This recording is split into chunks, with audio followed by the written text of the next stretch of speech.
A little over a year ago, Cyberpunk 2077 finally launched, and what was supposed to be a jolly Christmas gift instead turned into a nightmare for both players and the developers themselves. During this last year, CD Projekt Red have seemingly worked their butts off to fix everything that was broken in Cyberpunk 2077. And just recently, CD Projekt Red finally released the long-awaited next-gen patch, also called Patch 1.5.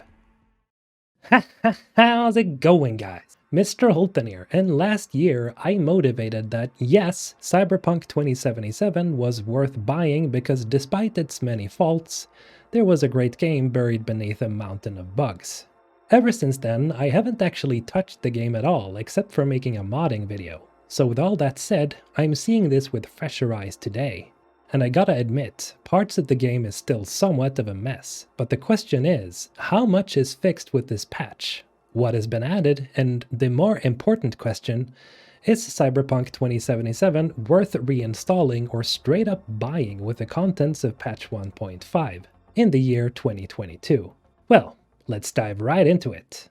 Upon booting up the game after installing the patch, I immediately encountered my first bug, where the bulletin board for the new stuff displayed no text. Now this might be because I had older mods installed from before the patch, so it might be because of that. Speaking of which, I highly recommend you remove all your old mods because the patch might break them. Upon entering Night City again, I was surprised to see that the ray tracing had been switched on. I had this turned off as it dragged down the performance of the game a lot. But it seems like CD Projekt Red has managed to fine-tune it because this time around, my game didn't drop to 10 to 15 frames per second like it did before patch 1.5. Which is nice, because ray tracing introduces some very pretty lighting to the game. Driving through the streets of Night City finally gave me that neon futuristic feeling that I had been longing for, without graphical hitches that would take me out of the game. There are still some issues with slowdowns and frame drops though, but I feel like this is less to do with the ray tracing and more with the amount of assets that the game has to load in all the time. The NPCs really affect the performance of the game, and if you go to, I don't know, the Corpo Plaza during daytime, you'll instantly feel your PC or console go into high gear as there are just so many NPCs packed in one area. Yes, you can change the amount of NPCs that spawn in the menus, but having anything less than a crowded Night City kind of makes the city feel lifeless. Oh, and speaking of the NPCs, they've been vastly improved. Or well, maybe not vastly, but noticeably so. They're more reactive and has different responses to different situations. Say if you point a gun at a random person on the street, you might get a gun shoved into your face in return.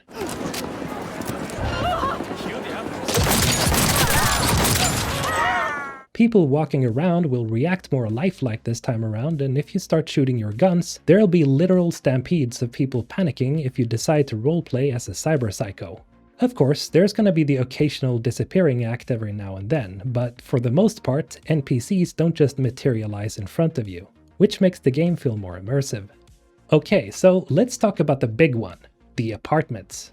For all of you guys who have wanted to be able to buy properties a la GTA style, now you can. Well, sort of. You can hire new apartments around Night City so you don't have to keep going back to your dusty old shack. There are 4 apartments that you can purchase, and while I haven't bought each of them yet, I managed to buy the north side one, which is also the cheapest one. Now, as much as this is a cozy addition to the game, you can't really do much with them. They have all the same functionalities as V's old apartment, so you're basically buying these for the sake of convenience or if you just want to roleplay a little. One thing that I do enjoy about the apartments is not so much about the apartments themselves, but one small addition that's easy to miss out on. Because you can now customize V's appearance without restarting the game. While you can't change facial features in the shape of your head, you can mod V just like you'd imagine should have been a possibility from the start. You can change your hairstyle, hair color, and eyes, and a couple of other things. So now you can finally create your very own Judy copy, right from the convenience of V's bathroom mirror. Neat, huh? Okay, so let's talk about driving, as patch 1.5 also introduces several improvements to the vehicles in the game. The brakes are stronger and the handling is better overall, and the burnout system has been improved even more. This time around, it actually feels like the car jolts away when you let go of the brakes, which is a pretty small but cool addition to the game.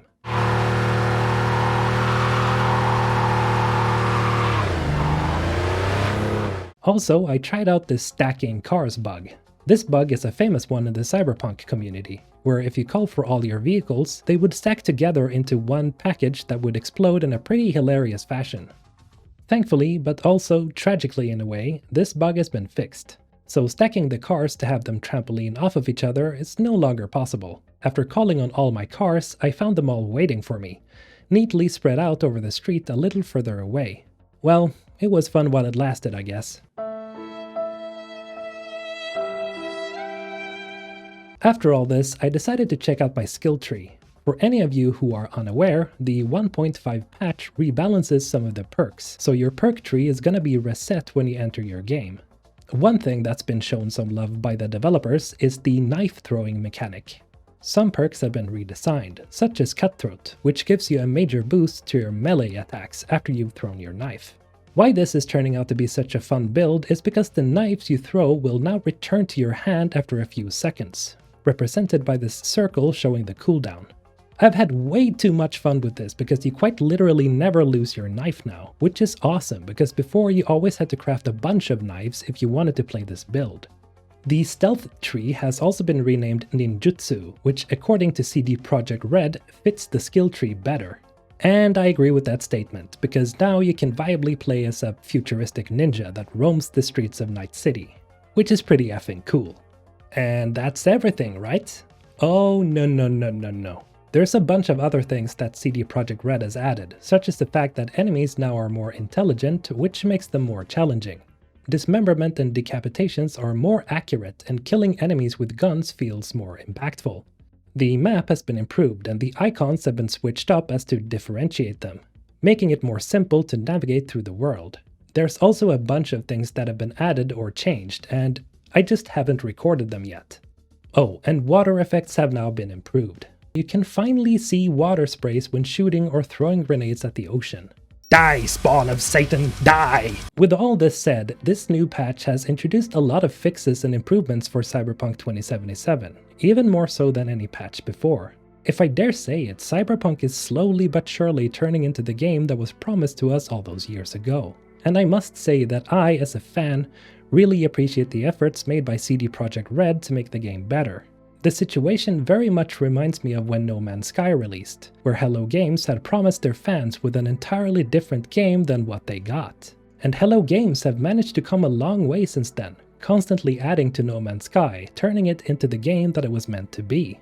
However, I really hope that this doesn't become the new norm. As much as I appreciate companies such as CD Projekt Red and Hello Games for their efforts post-launch, releasing a game that is not equal to the advertised product is just a really shitty thing to do. With that said, I'm pretty much expecting CD Projekt Red to add much more content and bug fixes to the game. Because as much as they've improved on things, there are still many things that can be made better. So yeah. Cyberpunk 2077 is definitely worth reinstalling after patch 1.5, if only for you to check out the new changes to the game. But I'd still recommend that you buy it at bargain prices though, as I cannot fully endorse buying it at full price just yet. Anyhow, thank you for watching guys, and have a great day. Mr. Holton, signing out.